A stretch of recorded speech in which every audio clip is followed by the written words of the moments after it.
Nous sommes de retour sur Ramdam au Festival des Agités du Mélange 2019 qui ont eu lieu le 14, 15 et 16 juin 2019 exactement. Pour cette retransmission, nous sommes avec Kalun, bonjour. Salut. Bonjour Kalun. Donc tu as sorti un premier EP, Kalun, qui a été sorti en 2018 et tout dernièrement tu as sorti ton album Amour, entre résistance et utopie. En fait, ta musique est à mi-chemin entre dénonciation et message d'espoir, c'est bien ça ? Oui, en tout cas, comme tu as dit, le titre de l'album, après Amour, on a rajouté entre résistance et utopie. Et c'est vraiment deux piliers qui sont fondamentaux à mes yeux et complémentaires. D'un côté, la résistance au capitalisme qui détruit tout, qui détruit le vivant, qui rase les forêts, qui empoisonne l'eau, qui empoisonne l'air, qui stérilise les terres, enfin voilà. Donc la résistance au capitalisme et parce qu'il ne suffit pas de dénoncer sans proposer autre chose, et ben l'utopie, donc l'autre axe, donc la proposition d'un autre modèle de société, une autre façon de faire en communauté, dans l'échange, dans le partage, avec près de l'autonomie alimentaire, autonomie énergétique, voilà, en lien avec la terre, très important, voilà. Oui, du coup voilà, et en plus donc tu fais des textes, tu rappes et tu slams, c'est bien ça ? Oui. Et du coup le tout est accompagné par Anaïs, j'ai raté. Et du coup, Anaïs au violon, ce qui rajoute quand même une dimension, la dimension utopie en fait, le violon qui fait un peu survoler les textes. C'est marrant. Ben oui, et en même temps, sur les morceaux tristes, ça peut aussi rajouter une dimension encore plus profonde. Et donc ça dépend. Mais il y a aussi d'autres personnes qui ont participé à cet album, puisqu'on a des bandes son qu'on balance avec des pads sur scène. Et en fait, pourquoi elles ne sont pas sur scène avec nous ? Tout simplement pour répondre à une exigence financière. Quand tu es un groupe qui se développe, si tu arrives à 8 ou à 10 tout le monde, avec le batteur, où il faut un camion juste pour le batteur, c'est pas possible. Donc on tourne en petit effectif, on est à 3 et à 2 sur scène. Et voilà, Anaïs, c'est mon binôme et mon double féminin, ma petite Sista, voilà. Et du coup, on peut imaginer peut-être un jour une formation complète avec tous ces membres ? Oui, ça a déjà eu lieu, ne serait-ce que la semaine dernière au Café de la Danse à Paris. C'était une date importante à Paris pour la sortie de l'album. Oui, c'est vrai qu'il est sorti on a fait un entre-deux, mais on avait du violoncelle, on avait de l'accordéon, plein de percus, des choristes. Bon voilà. Ça donne toute une autre dimension. Ouais. C'était fou. Ouais. Et du coup, mais comme on joue beaucoup, et c'est très important pour nous, ça fait partie de l'ADN de notre groupe, de ce qu'on fait. On joue beaucoup en manif, sur les chars, dans les petites scènes en manif. On joue dans les ZAD, on joue sur des actions de désobéissance civile où on vient soutenir les camarades militants et tout. C'est important aussi qu'on ait une formation légère pour pouvoir être facilement déplaçable, que quand on joue gratuit, ça implique pas tout un bazar. Enfin voilà. Pour éviter de ramener tout le monde sur une remorque avec n'importe quoi. Exactement. Et c'est important pour nous de garder ce côté-là, donc ça nous arrange et je pense qu'on gardera toujours ce côté bon de son, et on y va à 2 avec Anaïs et on y va au combat. On s'est retrouvés des fois, par exemple, je sais pas, c'était en décembre, on a joué pour un blocage, on est parti soutenir des copains militants qui faisaient un blocage du siège de la Société Générale. On jouait Invincible pendant que devant nous, les flics étaient en train de sortir les militants qui faisaient un sitting. C'était des militants non violents, donc qui se tenaient, ils les sortaient et tout, et nous on chantait Invincible. Après les flics sont venus, ils ont débranché, les CRS ont débranché notre matos et tout. Mais c'est des moments de vie très forts et il faut quoi, enfin on a besoin de la résistance quoi. Donc, mais voilà, Kalun c'est vraiment un groupe résistant, militant pour un meilleur monde, contre justement toutes ces sociétés qui est contre l'écologie, etc., qui vraiment qui détruit la vie, quoi. Qui détruit la vie. On est quand même à l'aube de... On vit la 6e extinction de masse, qu'on appelle extinction, mais vu qu'il y a un coupable qui est l'être humain, on devrait l'appeler extermination, la 6e extermination de masse. On est à l'heure du dérèglement climatique, alors là, ça part complètement en cacahuète. Toutes les prévisions du GIEC, toutes les prévisions du GIEC sont systématiquement dépassées. Le GIEC, qui est le groupement international des experts du climat, on vit vraiment... On est est peut-être la dernière génération d'humains sur Terre, hein, clairement.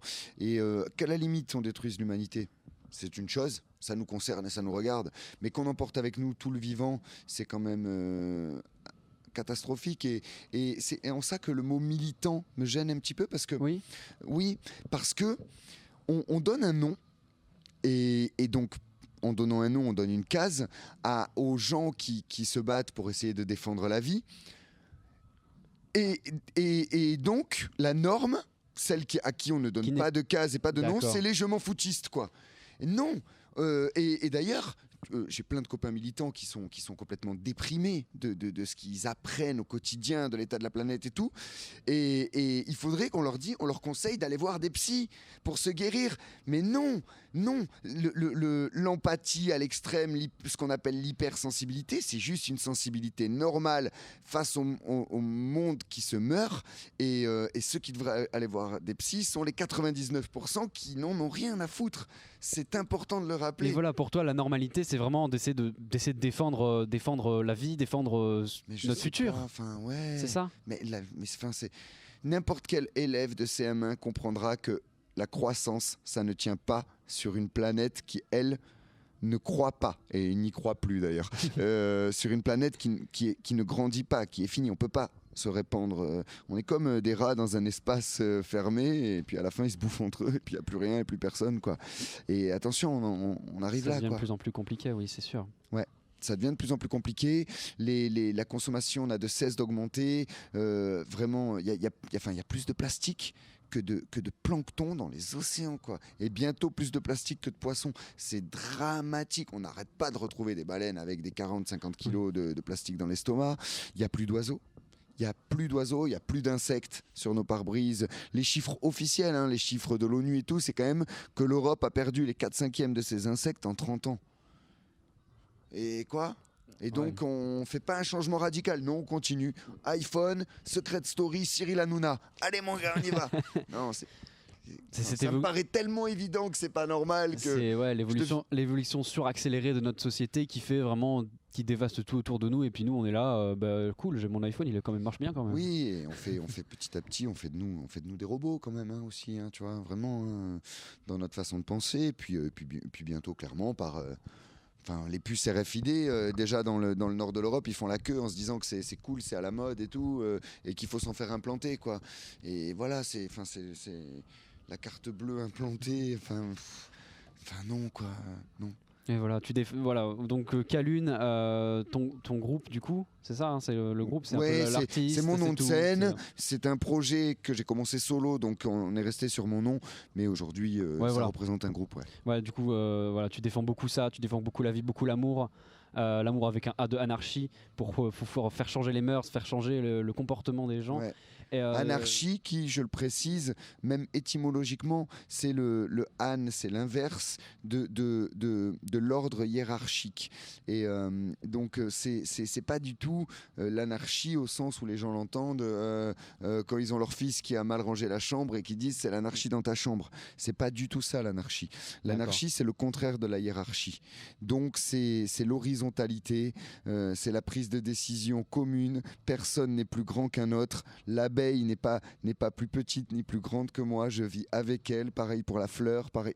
Et entre êtres humains aussi, quoi. Enfin voilà. Donc c'est ça l'anarchie. D'ailleurs, vous avez joué du coup tout à l'heure votre concert. Quel est un peu votre ressenti sur toute la prestation que vous avez pu faire sur le Festival des Agités ? Écoute, c'est pas une question piège, mais j'ai pas l'habitude de faire de la langue de bois. Je réponds très franchement et c'était très difficile. Ah oui ? C'était très difficile. D'abord parce qu'on a eu des gros problèmes de son au début, sur les 5-6 premiers morceaux. Et, des gros soucis techniques. Et du coup, ça a bien cassé la dynamique. Et puis, il y avait une certaine distance. Alors bizarrement, après, à la fin du concert, quand je vais au merchandising, alors là, il y a plein de monde. Plein de monde qui sont venus nous voir, qui ont acheté le CD, machin, tout ça, qui étaient en retrait. T'as senti la réceptivité, mais après, en fait. Ah ouais, il y avait un espèce d'esprit. On reste en retrait. Tu sais, un festival un peu familial où on n'ose pas trop venir faire le fou et tout. Et du coup, ça a été un peu dur. Les problèmes techniques, plus ça, on a eu des beaux symboles aussi. La pleine lune qui arrivait derrière la scène, qui est apparue. On a 2 jours de la pleine lune, mais quasiment pleine, magnifique. Et puis il y a eu un nid je sais pas, t'as pas vu, non, à la fin du concert, ils ont fait venir la sécu et tout pendant les 2 derniers morceaux parce qu'il y a eu un nid je sais pas, de frelons, mais c'était pas des frelons asiatiques, un nid d'insectes qui était sur la scène et qui était au coin de la scène en train de se faire. Ils étaient très très nombreux, la nuit tombait, donc ils se rapprochaient des lumières, ils étaient très très nombreux, et il y avait un nid en construction sur le truc, et donc ils éloignaient les enfants et tout, mais en même temps c'est la vie, nous on chante sur les abeilles, elles sont venues, enfin il y a eu quelque chose de magique. Il y a eu une petite symbolique derrière. Quand même, voilà, ouais. Mais chaque concert est singulier, chaque concert est unique, et voilà, c'est cool. Bah justement, en parlant des concerts, quelle est un peu ton actualité? Quels sont les prochains concerts dans lesquels on peut te voir? Pour tout te dire, demain matin, on se lève à 5h du matin parce que l'on part en Haute-Savoie et on joue demain en Haute-Savoie. À Cercier, exactement. Exactement. Là, j'ai vu, il y a beaucoup de dates. Il y a beaucoup de dates et encore, il y en a une quinzaine qui ne sont pas annoncées. On va être à 50 dates cette année. Ouais. Mais voilà, tu seras à Cercier, à Saint-Michel-sur-Orge, à Villeneuve-d'Ornon, à Marseille 2 fois. Ensuite, après, grosse tournée sud-est en juillet, et puis ça remonte en Bretagne. On y va. Et du coup, voilà, pour que tout le monde puisse savoir, tu as des réseaux sociaux. Oui, voilà. Pour pouvoir, tu as ton Facebook. Vous tapez Kalune, Kalune. Vous trouverez. Moi j'ai trouvé cette information sur ton Facebook, c'est ta page de couverture et on voit toutes les dates où on peut t'écouter et se procurer ton album. Et je tiens à dire qu'on n'a pas de tourneur. Donc il n'y a personne qui cherche des dates pour nous. Et c'est que des gens qui nous contactent. Viennent vers vous. Et donc je veux les remercier, comme je remercie les organisateurs des Agités du Mélange, d'être venus vers nous de eux-mêmes. On n'a pas de tourneur et les groupes qui n'ont pas de tourneur sont souvent, surtout pour les festivals pro et tout, on ne prend pas au sérieux, quoi. On a choisi de ne pas avoir de tourneur parce qu'on voulait garder justement nos dates militantes, gratuites et tout. Voilà. Et c'est grâce à des festivals comme vous, à des gens qui disent mais c'est pas grave, on les programme quand même, on passe au-delà des codes et des façons habituelles de faire. Et voilà, c'est génial, quoi. Justement, en parlant de l'organisation, que penses-tu justement de l'organisation du festival du Mélange et de l'accueil en fait que tu as pu recevoir? Génialissime. Accueil de ouf. Ils ont fait alors nous on a vu surtout le côté artiste, les loges et tout là derrière, les petits trucs, c'est super beau, tout le monde était souriant, c'était magnifique. J'ai entendu des festivaliers, tout le monde a l'air ravi. Voilà, c'est festival assez familial. Enfin, il y a le côté famille, il y a beaucoup d'enfants qui courent partout. Moi, j'aime beaucoup ça. Donc ça veut peut-être dire aussi que des fois au moment du concert, quand on veut pousser à la folie, il y a un peu plus de retenue. Mais par contre, tout était fait dans l'après-midi. Il y a eu énormément d'activités. On a vu cet après-midi la danse, les musées, là, enfin les sculptures. Il y a eu plein de choses, de l'art plastique. Voilà. Bon, faut qu'on arrête de dire art plastique. Il faut qu'on enlève plastique. De l'art tout court. Mais voilà. Et non, super. Bravo aux organisateurs. Super. Voilà, on remercie beaucoup Capesco et la ville de Fresnes-sur-Escaut pour l'organisation de ce festival du Mélange qui, comme le dit dans son nom, mélange beaucoup de choses, mélange des arts, mélange des artistes, mélange des concerts et c'est vraiment super intéressant. Merci beaucoup Kalune d'être venu au micro de Ramdam. Merci à vous.